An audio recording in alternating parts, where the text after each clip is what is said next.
descubrimos la palabra de Dios, verso por verso, capítulo por capítulo. Este es un estudio bíblico real con el maestro Tom Bradford. Bienvenidos a Clases de la Torá.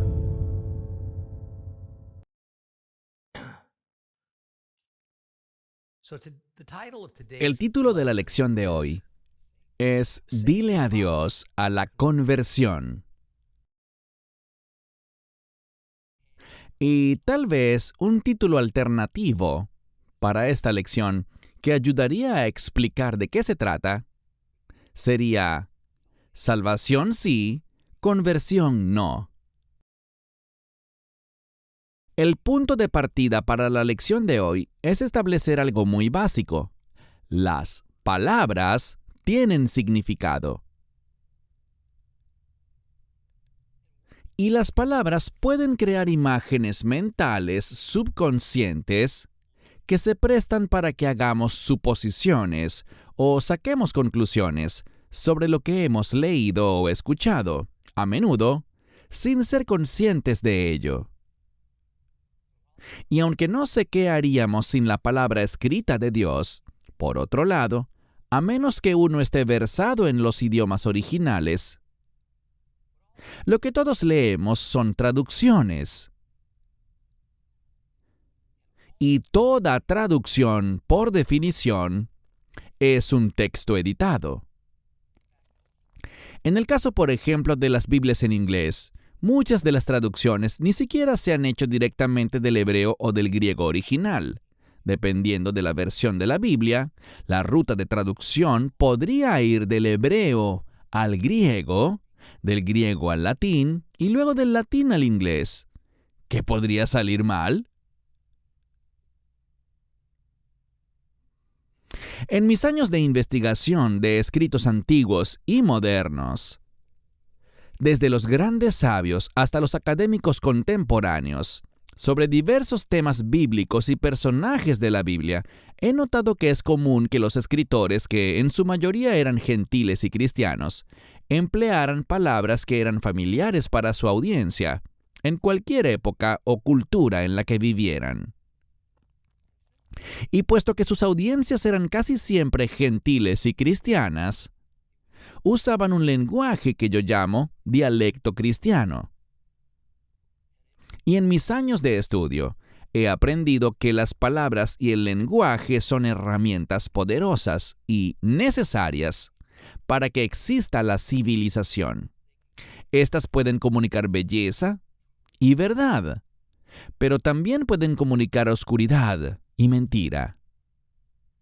Y los escritores inevitablemente escriben desde la visión del mundo que ellos mismos sostienen, aunque no sean del todo conscientes de ello.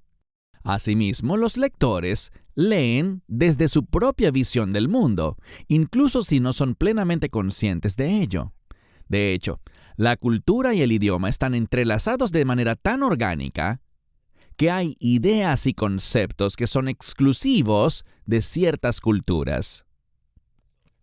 Por tanto, no son fácilmente transferibles a otras culturas, y comunicar esos conceptos culturales desconocidos a personas ajenas a esa cultura es todo un reto. Se dice que una imagen vale más que 1000 palabras. Y sin embargo, una frase corta, a veces una sola palabra, puede tener la capacidad de formar imágenes en nuestra mente. Por ejemplo, puedo decir la palabra barco, y sin mostrarles una imagen de un barco, cada uno de ustedes formará su propia imagen mental de cómo se ve un barco. Pero, si cuando digo barco en realidad me estoy refiriendo a una barcaza funeraria egipcia para un faraón, a menos que cree ese concepto particular para ustedes, lo más probable es que se imaginen un barco moderno o un yate, tal vez incluso un crucero. ¿Por qué? Porque los barcos modernos, los yates y los cruceros reflejan la cultura moderna estadounidense y occidental en la que vivimos. Y aún más, Si he creado un contexto para ustedes, y estoy hablando de un funeral para un faraón en el año 3000 a.C., y elijo explicar la escena diciendo que el faraón muerto fue transportado por el Nilo en el yate familiar, eso automáticamente creará una imagen en sus mentes, muy diferente a cómo eran en realidad las barcazas funerarias del antiguo Egipto. Ahora bien, en los comentarios bíblicos, en las guías de estudio de las Escrituras, en los sermones pastorales y en las conversaciones casuales entre cristianos, es común referirse a los grandes personajes bíblicos del Nuevo Testamento, como Pablo, Timoteo y Juan, llamándolos pastores, ministros, maestros, apóstoles, todos esos roles, y referirse a los lugares de adoración donde ellos se reunían como iglesias. También es común referirse a la religión que ellos practicaban como cristianismo, e incluso se suele llamar cristianos a los miembros de sus congregaciones. Para un seguidor moderno de Cristo, esas palabras parecen comprensibles, apropiadas, totalmente representativas de lo que leemos en el Nuevo Testamento. Pero yo me pregunto, ¿qué imágenes mentales nos hacemos cuando leemos o escuchamos esas palabras? Yo apostaría a que las imágenes mentales que evocan esas palabras para los creyentes modernos no incluyen judíos que usan tzitzit. No incluye sinagogas con un rollo de la Torá al frente de la sala. Ni ningún líder judío, ni líderes o maestros religiosos que hablan casi siempre en hebreo o en arameo. Les pido que me sigan la corriente para poder ilustrarles de lo que intento transmitir y lo que ha motivado la lección de hoy. No hace mucho tiempo, había comunidades dispersas por Estados Unidos, de tamaño considerable, conformadas por personas que originalmente habían emigrado del continente asiático. Y estas comunidades solían estar organizadas con un presidente poderoso, a veces temible, que era el jefe del gobierno, y por lo general se desempeñaba como comandante en jefe de sus fuerzas armadas. Y cada comunidad también contaba con un médico capacitado para curar a las personas de sus heridas y enfermedades. Nombraban a un pastor o algún tipo de hombre santo que velaba por las necesidades espirituales de la comunidad. Ahora bien, para algunas de las comunidades y aldeas más pequeñas no era inusual que el médico hiciera las veces de pastor, ya que su fe era prácticamente inseparable de su vida cotidiana. Y estas personas generalmente vivían en familias extensas y amorosas, típicas de la época, que valoraban enormemente la sabiduría de sus mayores y compartían lo que tenían entre sí. Al igual que nosotros, estas personas valoraban sus tradiciones, y muchos eran agricultores, otros pastores, unos pocos eran cazadores, pero también pensaban en el futuro y se adaptaron bien a las condiciones climáticas geográficas locales. Y fueron algunos de los primeros conservacionistas de los que se tiene registro. Fueron personas que se preocupaban por su medio ambiente, protegían sus suministros de agua de la contaminación y tenían cuidado de no pescar o cazar en exceso. Y sus viviendas tan particulares reflejaban un diseño pensado para enfrentar las situaciones con las que tenían que lidiar. Habitaban en apartamentos construidos con estructura en forma de A, más amplios en la base que en el techo, lo que permitía que la lluvia de verano se escurriera. Había menos posibilidad de goteras en el techo y hacía más difícil que se acumulara nieve en el techo durante el invierno. Pero lo más ingenioso era que estos apartamentos los construían con algunos de los materiales más ligeros y duraderos conocidos en el momento. Y además podían montarse y desmontarse si era necesario, y podían transportarse y reconstruirse usando el mismo material. ¿Alguien sabe de qué grupo estoy hablando? Si pensaron en el indio americano, el nativo americano, entonces tienen razón. Y por supuesto, parece fuera de contexto, o incluso extraño, referirse a las tribus como comunidades, a sus jefes como sus presidentes, a sus curanderos como sus médicos y a sus chozas como apartamentos de estructura en forma de A. Las imágenes mentales que se estuvieron formando mientras describía a esas personas no encajan con lo que realmente eran, porque usé palabras y términos de nuestra época y nuestra cultura, que para nada reflejaban su cultura nativa americana y no tenían nada que ver con su sociedad. Pero esas palabras y términos que elegí hicieron que ellos se parecieran más a nosotros, o al menos que parecieran personas que vivían de forma semejante a nosotros, con valores similares, y que generalmente luchaban como nosotros. Pero como ahora saben a quiénes estaba describiendo, esa aparente conexión entre ellos y nosotros ya no existe, ¿verdad? Y sin embargo, reconocidos académicos, traductores, pastores y escritores de la Biblia vinculan al Nuevo Testamento términos como cristianos, iglesia, pastor y otros más, cuando estos términos no estaban presentes en el Nuevo Testamento, y esto ha llevado a que los creyentes occidentales se formen una imagen mental de una fe bíblica que se asemeja más a una fe gentil creada para una sociedad gentil. Lo que hoy en día es llamado la Iglesia es una religión completamente separada y nueva que fue fundada por Constantino, el emperador romano, en el siglo IV después de Cristo. Aunque, en realidad, los personajes bíblicos como Pablo, Timoteo y Juan eran judíos, que vivían en sociedades o enclaves judíos y practicaban una antigua fe hebrea, asistían a sinagogas judías, cuyos miembros eran casi todos judíos. Por tanto, las imágenes mentales que pintan estos términos estándar son bastante inapropiadas y engañosas. Estas distorsionan no solo lo que se dijo, sino también lo que se quiso transmitir, y también trivializan a las personas que vivieron eso, las personas que escribieron esas preciosas cartas y evangelios. Pero eso es solo el comienzo del tema de las palabras y los términos. El significado de las palabras cambia. Las palabras evolucionan naturalmente con el tiempo. Las antiguas palabras en inglés que se usan en la traducción de la versión King James no significan necesariamente lo que entendemos por esas mismas palabras en inglés en el siglo XXI. Es decir, incluso en el curso de mi vida, hay muchas palabras en inglés que usaba en mi infancia que actualmente tienen significados diferentes.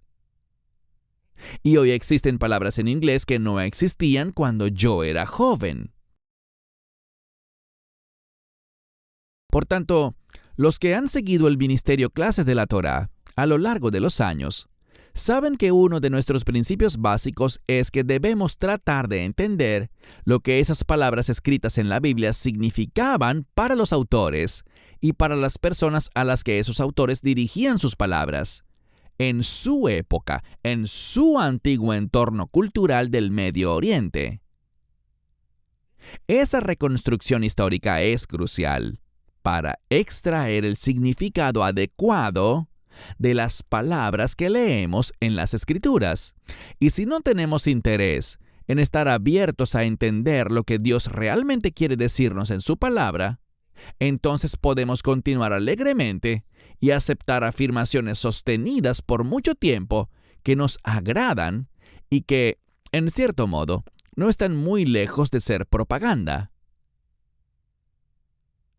Además, en el hebreo bíblico, y no debemos confundir el hebreo bíblico con el hebreo moderno, hay ciertas palabras que representan conceptos complejos que no tienen un paralelo identificable ni cercano en otras sociedades y, por tanto, esas palabras hebreas son difíciles de expresar en otros idiomas, de una manera que pueda crear en nuestras mentes modernas la misma imagen mental que creaban en las mentes del autor y de su antigua audiencia.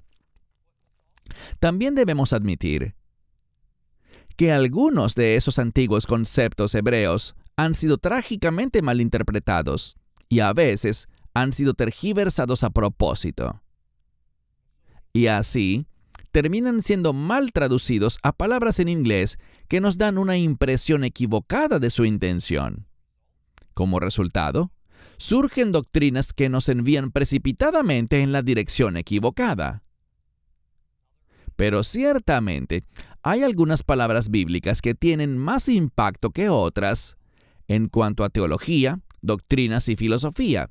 Y una de esas palabras clave es el tema de nuestra discusión de hoy, el término conversión. ¿Quién no ha escuchado la idea bastante extendida de que un no creyente se convierte al cristianismo? El impacto que ha tenido la palabra conversión en nuestra teología y comprensión bíblica es enorme, porque se aplica a cosas importantes que Pablo supuestamente dijo. Y hoy les propongo que las palabras convertir y conversión deben ser retiradas de nuestro vocabulario. Y hay que eliminarlas de nuestras Biblias porque, para empezar, no están en el texto original. La inserción de esas palabras nos da una impresión totalmente equivocada acerca de lo que Pablo hizo en reacción a su experiencia con Yeshua en el camino a Damasco, y de qué era lo que él esperaba que sus discípulos hicieran en nombre de Yeshua.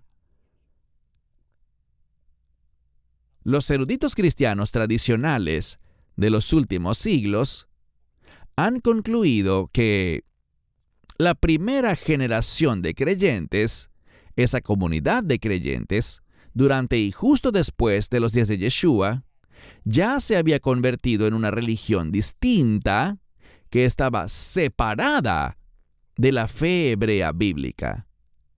Básicamente, la idea es que Pablo había encontrado al verdadero Mesías y luego rechazó algo llamado judaísmo en favor de algo llamado cristianismo. Y junto a eso decidió condenar como inútil servidumbre cualquier intento que hicieran los nuevos creyentes, fueran judíos o gentiles, de seguir la ley de Moisés, que era la esencia misma de la fe bíblica. El término que acuñaron los líderes cristianos gentiles que llegaron después para describir el cambio radical de este rabino judío, muy brillante y altamente educado, al pasar de ser un seguidor del judaísmo a ser un cristiano anti-ley, fue conversión. Se nos dice que Pablo fue un cristiano converso.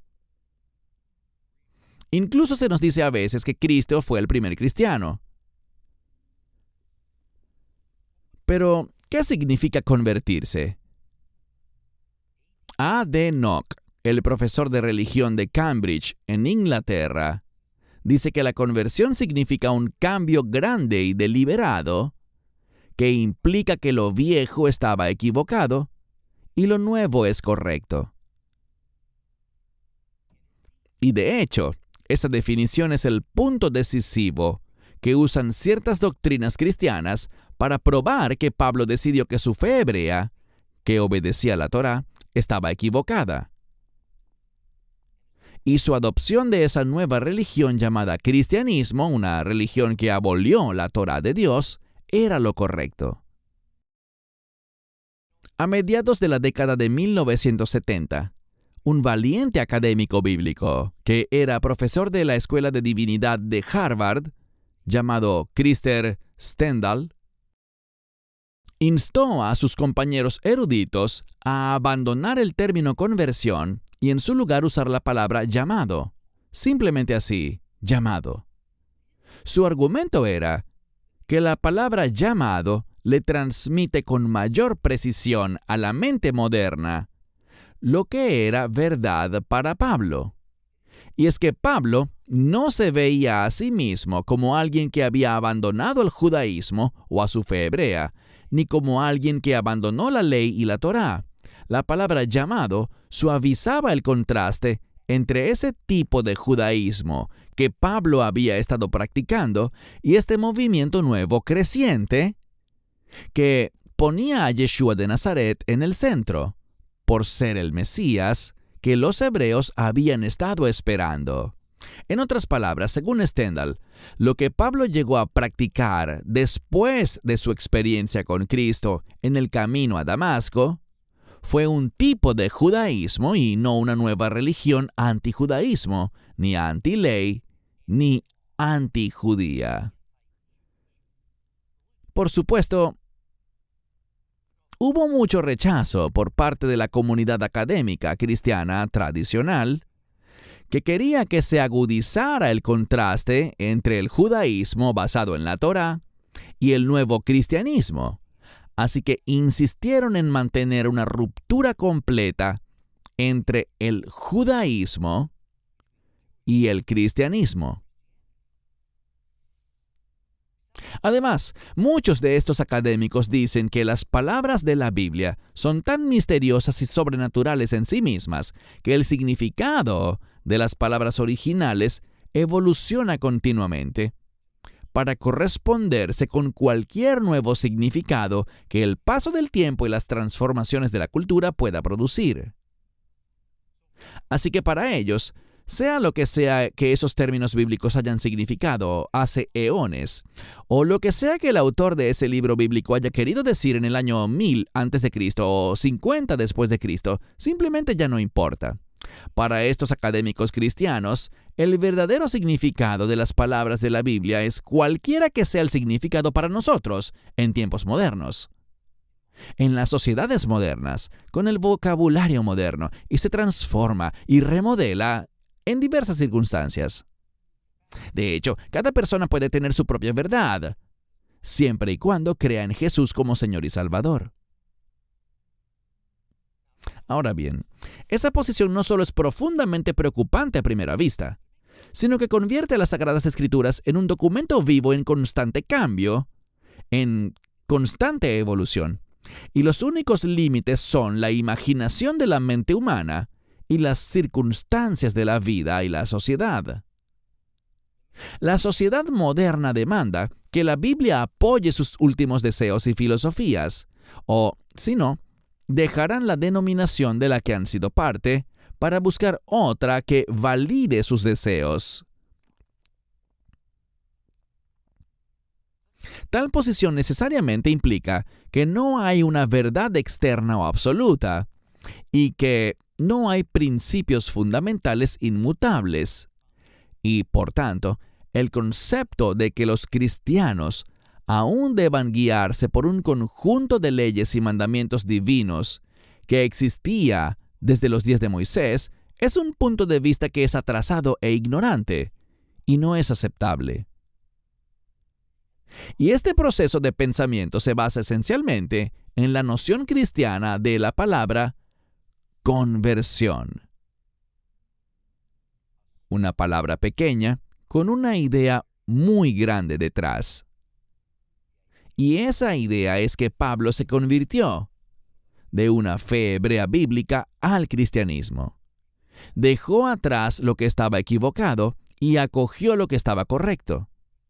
Él descubrió que la religión tradicional de los hebreos, basada en la Torá, era incorrecta. Y ahora seguiría el nuevo cristianismo que, en su época, no tenía ningún libro sagrado.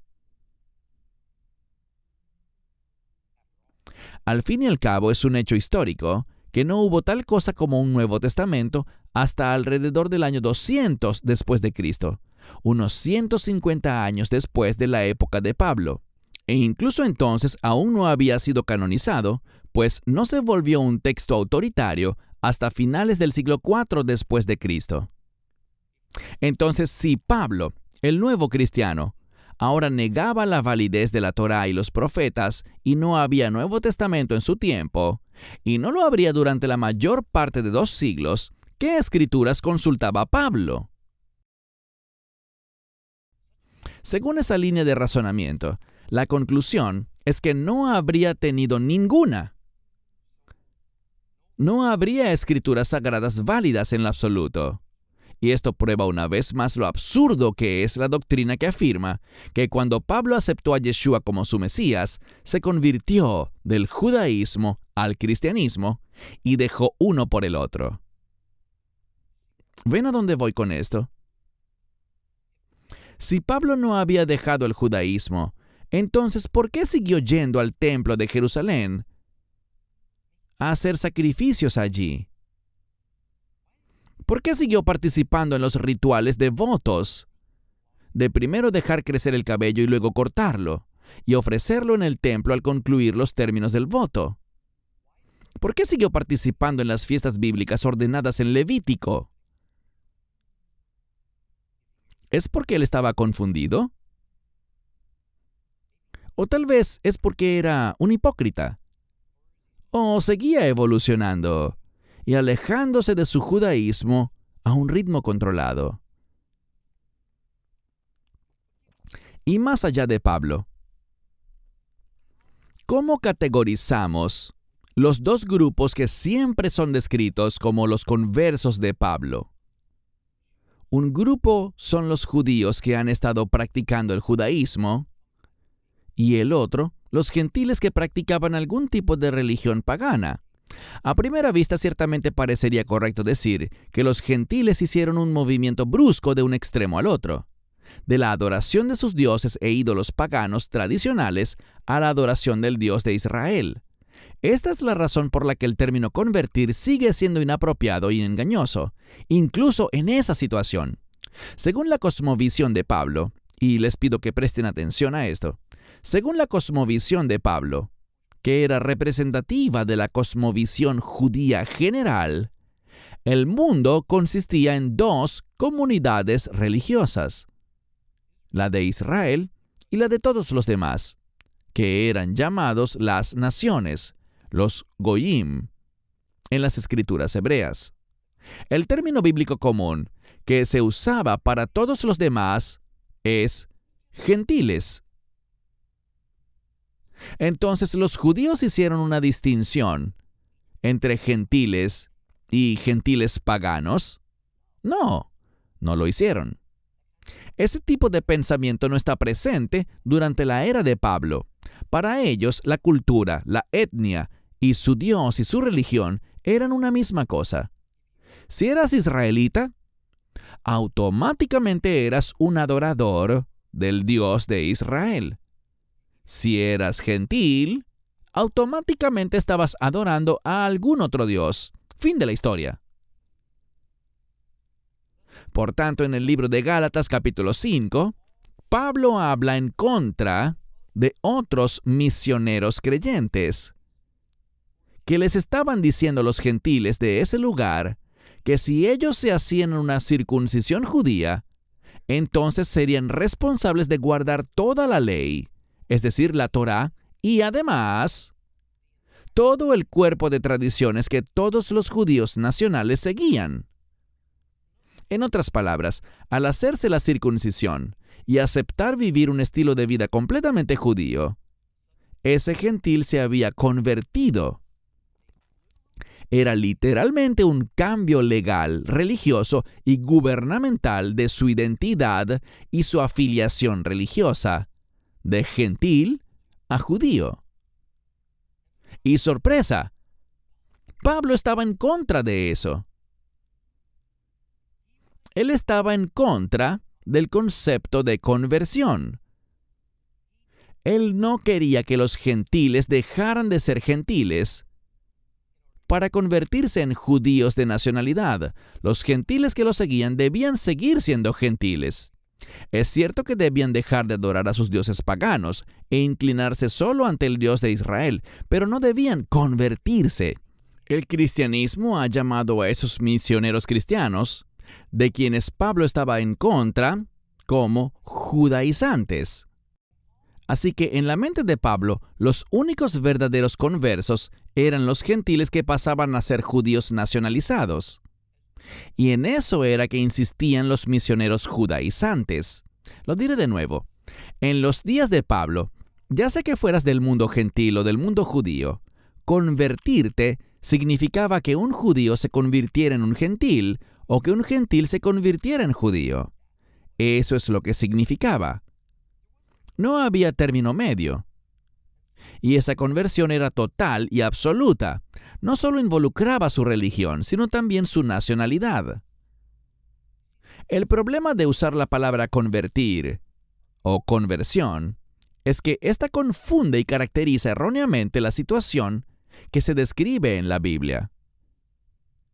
El término converso nos enreda en esta idea de que, en los días de Pablo, una nueva religión llamada cristianismo fue creada por Cristo, como algo a lo que el pueblo judío podía cambiarse si renunciaban a su fe judía bíblica para pasar a algo totalmente diferente. De hecho, la mayoría de los académicos bíblicos modernos ellos mismos reconocen, que el término cristianismo ni siquiera existía en el tiempo de Pablo, y ciertamente no está presente en ninguna parte del Nuevo Testamento. Entonces, si no se estaba instando a los gentiles a convertirse para que fueran judíos, y no había tal cosa como el cristianismo como una religión a la cual convertirse, entonces, ¿qué pensaba Pablo sobre lo que le sucedió a él en el camino a Damasco? Y a los gentiles con quienes él hablaba, ¿qué iba a pedirles que hicieran? ¿Qué imagen mental tenía él sobre lo que debían aceptar y adorar los gentiles? Si miramos los escritos de Pablo en griego, vemos que él usaba con frecuencia ciertas derivaciones de la palabra griega strefo. Y todas tienen algo que ver con apuntar o volverse hacia algo. Por ejemplo, en 1 Tesalonicenses 1:9, leemos que Pablo dice: ustedes se volvieron a Dios dejando los ídolos. Ustedes strefo a Dios dejando los ídolos. En otras palabras, para adorar al Dios vivo y verdadero, hicieron ese cambio. Curiosamente, cuando el griego se tradujo al latín, la palabra latina elegida fue converso. Y luego, cuando el latín se tradujo al inglés, la palabra elegida fue convertir. Y esas dos traducciones consecutivas no hicieron más que agravar el error. La palabra más precisa para traducir esto no es convertirse, sino volverse. Si un gentil se convertía, significa que necesariamente había pasado a ser judío, tras elegir seguir la tradición judía y aceptar la obligación de seguir las costumbres ancestrales judías como parte de la comunidad judía. Pero como Pablo dijo en 1 Tesalonicenses 1, a un nuevo creyente gentil solo se le pide que se aleje de su falso Dios para seguir al verdadero Dios, el Dios de Israel. Y al mismo tiempo a Pablo, al tratar de explicar qué les está pidiendo a los gentiles que hagan, dice que al poner su fe en el Mesías Yeshua, el Espíritu Santo entra en ese creyente y se hace una especie de conexión familiar con el pueblo judío, pero es una conexión espiritual, no física. Los genes de un gentil no se transforman sobrenaturalmente en los genes de un judío. Y para ilustrar esto, cuando hablaba con los gentiles, a Pablo le gustaba usar un ejemplo. Recuerden que estaba hablando con gentiles. A Pablo le gustaba usar el concepto romano de la adopción. Y la persona adoptada no obtiene una conexión física real de sangre o de ADN con su familia adoptiva. Sin embargo, de una manera legal y efectiva, y por medio de un cambio de estado mental, esta persona pasa a formar parte de una nueva familia por mutuo acuerdo. Al hacer un cambio voluntario de identidad, la persona adoptada se compromete con su nueva familia y a su vez, la familia le otorga el estatus de miembro de la familia a la persona adoptada. Además, como Pablo dice en Romanos 8 y Gálatas 4, que una vez hecho este cambio de estatus, la persona adoptada ahora puede clamar Abba Padre en adoración. Y este Abba Padre no se refiere al patriarca hebreo Abraham, tampoco se refiere a Jacob. Por lo que la idea no es establecer una conexión familiar física con un padre biológico histórico de los hebreos. Más bien, la frase Abba Padre se refiere al Padre Celestial Espiritual, el Dios de Israel, el Dios de Abraham. Por tanto, una persona adoptada romana no afirmaba tener un parentesco consanguíneo con su nueva familia, pero sí afirmaba tener un estatus familiar legal e igualdad de derechos, con base en la ley y el mutuo acuerdo. Y este no era un concepto nuevo. No es más que una continuación de la historia hermosa de Ruth, la mujer moabita, que quería unirse a la fe y la familia de su suegra hebrea. Ruth no se convirtió. Ella se volvió. No fue que ella, de algún modo, adquirió genes hebreos. Ella no dejó de ser moabita por su ascendencia, sino que esencialmente fue adoptada por una nueva familia.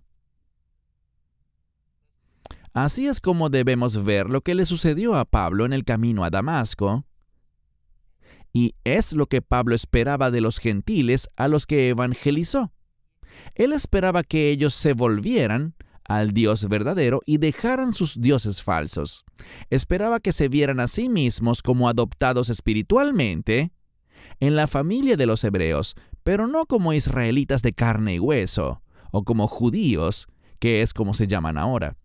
Debemos entenderlo como que este nuevo estatus como miembros del reino de Dios nos es imputado por Dios cuando ponemos nuestra confianza en Él. Y cuando nos damos cuenta de esto, entonces podemos abandonar este concepto de que Pablo se había convertido de algo malo a algo bueno y que Pablo dejó su judaísmo para convertirse en otra cosa. O a la inversa, que un gentil debe dejar su condición de gentil para convertirse en judío. En cualquier caso, el cambio que se pide es de naturaleza espiritual. Esto también nos ayuda a entender por qué la Iglesia insiste tanto en que si un judío quiere adorar a Cristo debe convertirse. Y esto genera una gran resistencia por parte de la comunidad judía, como debería ser. Y esto se debe a que un judío entiende correctamente que al convertirse, la Iglesia ciertamente busca que el judío abandone su identidad judía, su herencia ancestral judía y las costumbres culturales basadas en la Torá para poder convertirse en cristiano y adoptar las nuevas costumbres y tradiciones basadas en la Iglesia romana y constantiniana. Pablo resume bastante bien su posición, comenzando en Romanos 2:25 y hasta llegar a Romanos 3:6. Les leeré esos versículos. Porque la circuncisión es ciertamente valiosa si practicas lo que dice la Torá, pero si eres un transgresor de la Torá, tu circuncisión se ha vuelto incircuncisión. Por tanto, si un hombre incircunciso guarda los justos requisitos de la Torá, ¿no será su incircuncisión contada como circuncisión? Y el que es físicamente incircunciso, un gentil, pero obedece la Torá, te juzgará a ti que tuviste un Brit Milá, una ceremonia de circuncisión, y tienes la Torá escrita, pero la incumples. Porque el verdadero judío no es el que lo es exteriormente, ni la verdadera circuncisión es solo externa y física. Por el contrario, el verdadero judío es el que lo es interiormente, y la verdadera circuncisión es la del corazón. Es espiritual, no es literal, de modo que su alabanza no viene de otras personas, sino de Dios. Entonces, ¿qué ventaja tiene el judío? ¿Cuál es el valor de estar circuncidado? Grande, en todo sentido. En primer lugar, a los judíos se les confiaron las palabras de Dios, y si algunos fueron infieles, ¿entonces qué? ¿Su infidelidad cancela la fidelidad de Dios? De ningún modo. Dios se ha hallado veraz, incluso si todos fueran hallados mentirosos. Como dice el Tenaj, para que tú, Dios, seas justificado en tus palabras y venzas cuando seas juzgado. Y si nuestra injusticia hace resaltar la justicia de Dios, ¿qué diremos?